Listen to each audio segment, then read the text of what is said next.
ആമസോണിൽ നിന്ന് പർച്ചേസ് ചെയ്ത പോക്കോ C65 എന്ന ഫോണിൻ്റെ ഒരു കംപ്ലൈൻറ്റിനെ കുറിച്ചുള്ള വീഡിയോ നമ്മൾ ചാനൽ ചെയ്തിട്ടുണ്ടായിരുന്നു.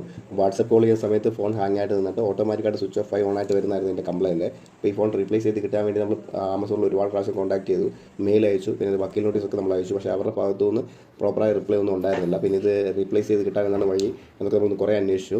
പിന്നീട് നമ്മൾ ഷവോമി തന്നെ കംപ്ലൈൻറ്റ് ചെയ്ത് അവിടെ മെയിൽ ചെയ്ത് ഷവോമിക്കാർ തന്നെ നമുക്ക് ഈ ഫോൺ റീപ്ലേസ് ചെയ്ത് തന്നിട്ടുണ്ട്. ആമസോണിൽ നിന്ന് പർച്ചേസ് ചെയ്ത ഫോണുകൾക്ക് ആമസോണിൽ നിന്ന് പ്രോപ്പറായിട്ടുള്ള റിപ്ലൈ ഒന്നും കിട്ടില്ല. അവർ ഇത് മാറി തരാമെന്നൊക്കെ നമ്മളോട് പറയും. പിന്നീട് കുറച്ച് ദിവസം നമ്മളിങ്ങനെ ആക്കിയിട്ട് അതിൻ്റെ time period replacement time period കഴിഞ്ഞ് കഴിയുമ്പോൾ പിന്നെ പ്രോപ്പറായിട്ട് റിപ്ലൈ ചെയ്യത്തില്ല. അപ്പോൾ നമുക്ക് ഫോൺ റീപ്ലേസ് ചെയ്ത് കിട്ടാൻ ആമസോണിൽ നിന്ന് പാടാണ്. അപ്പോൾ ആമസോണിൽ നിന്ന് പർച്ചേസ് ചെയ്യുന്ന ഏത് ഫോണാണെങ്കിലും ഏത് കമ്പനിയിൽ നിന്ന് വാങ്ങിക്കുന്നോ അവിടെ തന്നെ കംപ്ലയിൻറ്റ് കൊടുത്ത് അവിടെ തന്നെ റീപ്ലേസ് ചെയ്യുന്നതായിരിക്കും എപ്പോഴും നല്ലത്. അതുകൊണ്ട് നമുക്കിത് റീപ്ലേസ് ചെയ്ത് കിട്ടിയിട്ടുണ്ട്. നമുക്ക് ഷവോമിയാണ് റീപ്ലേസ് തന്നിരിക്കുന്നത്.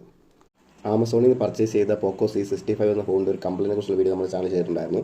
വാട്സപ്പ് കോൾ ചെയ്യുന്ന സമയത്ത് ഫോൺ ഹാങ് ആയിട്ട് നിന്നിട്ട് ഓട്ടോമാറ്റിക്കായിട്ട് സ്വിച്ച് ഓഫ് ആയി ഓൺ ആയിട്ട് വരുന്നതായിരുന്നു എൻ്റെ കംപ്ലൈൻറ്റ്. അപ്പോൾ ഈ ഫോൺ റീപ്ലേസ് ചെയ്ത് കിട്ടാൻ വേണ്ടി നമ്മൾ ആമസോണിൽ ഒരുപാട് പ്രാവശ്യം കോൺടാക്ട് ചെയ്തു, മെയിൽ അയച്ചു, പിന്നെ വക്കീൽ നോട്ടീസൊക്കെ നമ്മൾ അയച്ചു. പക്ഷേ അവരുടെ ഭാഗത്തുനിന്ന് പ്രോപ്പറായ റിപ്ലൈ ഒന്നും ഉണ്ടായിരുന്നില്ല. പിന്നെ ഇത് റീപ്ലേസ് ചെയ്ത് കിട്ടാൻ എന്താണ് വഴി എന്നൊക്കെ നമ്മൾ കുറേ അന്വേഷിച്ചു. പിന്നീട് നമ്മൾ ഷവോമി തന്നെ കംപ്ലയിൻറ്റ് ചെയ്ത് അവിടെ മെയിൽ ചെയ്ത് ഷവോമിക്കാർ തന്നെ നമുക്ക് ഈ ഫോൺ റീപ്ലേസ് ചെയ്ത് തന്നിട്ടുണ്ട്. ആമസോണിൽ നിന്ന് പർച്ചേസ് ചെയ്ത ഫോണുകൾക്ക് ആമസോണിൽ നിന്ന് പ്രോപ്പറായിട്ടുള്ള റിപ്ലൈ ഒന്നും കിട്ടില്ല. അവർ ഇത് മാറി തരാമെന്നൊക്കെ നമ്മളോട് പറയും. പിന്നീട് കുറച്ച് ദിവസം നമ്മളിങ്ങനെ ആക്കിയിട്ട് അതിൻ്റെ time period replacement time period കഴിഞ്ഞ് കഴിയുമ്പോൾ പിന്നെ പ്രോപ്പറായിട്ട് റിപ്ലൈ ചെയ്യത്തില്ല. അപ്പോൾ നമുക്ക് ഫോൺ റീപ്ലേസ് ചെയ്ത് കിട്ടാൻ ആമസോണിൽ നിന്ന് പാടാണ്. അപ്പോൾ ആമസോണിൽ നിന്ന് പർച്ചേസ് ചെയ്യുന്ന ഏത് ഫോണാണെങ്കിലും ഏത് കമ്പനിയിൽ നിന്ന് വാങ്ങിക്കുന്നോ അവിടെ തന്നെ കംപ്ലയിൻറ്റ് കൊടുത്ത് അവിടെ തന്നെ റീപ്ലേസ് ചെയ്യുന്നതായിരിക്കും എപ്പോഴും നല്ലത്. അതുകൊണ്ട് നമുക്കിത് റീപ്ലേസ് ചെയ്ത് കിട്ടിയിട്ടുണ്ട്. നമുക്ക് ഷവോമിയാണ് റീപ്ലേസ് തന്നിരിക്കുന്നത്.